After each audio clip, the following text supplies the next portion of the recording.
Dahil malambot na yung ating lagay natin yung ating upo na frozen. Sabay silang lumambot. Yan. Lagyan ng sapat. And then, lagyan natin ng konting sabaw.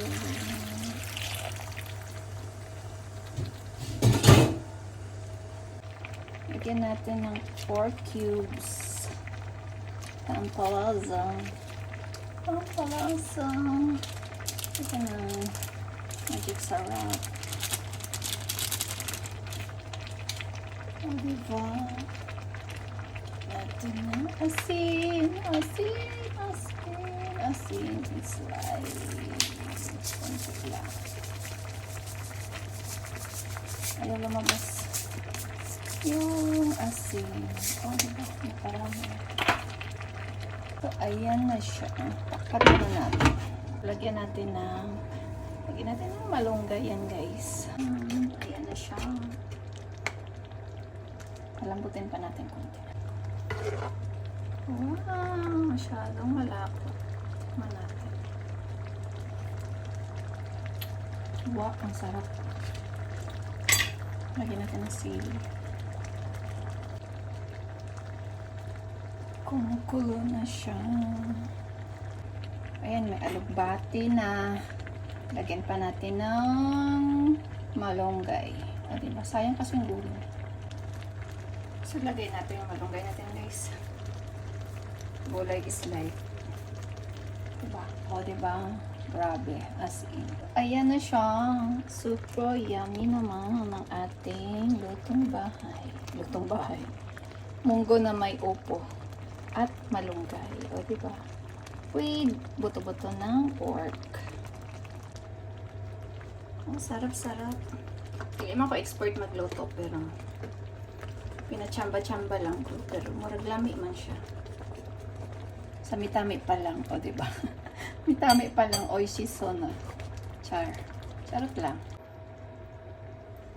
Luto na ni, guys. Mama na niya. It's already cooked. Lapangin na natin to. Ay, may galap shout out sa naghatag og bulad na po. Salamat kaayo. Ayan ang ating bulad. Bulad.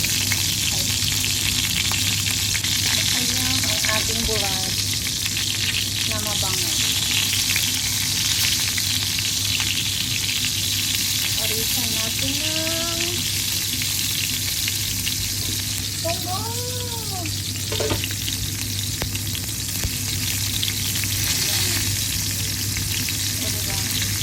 Ayan, nag-reklamo si Brad. Diba po ba? Brad. O, diba? O, diba?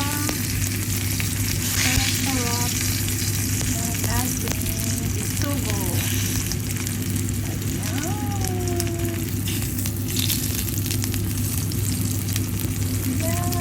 Paborito ng mga anak ko. Saya. Karang sapsap. Nakaon ng sapsap. Diba? Lamion ng bulad. Dried fish. Shout out dahil sa nagpadala na ako galing sa malayong lugar. May galap shout out. So, diba? Reklamo pa more. Ibaho daw. Pag kumano prito, guys, tapon nyo kagad yung mantika para di mga munggong bahay. And here it is. Yung munggo na kinisang munggo na may upo. Kaparis niya ay ito at maraming sili. O, diba? Kain tayo, guys.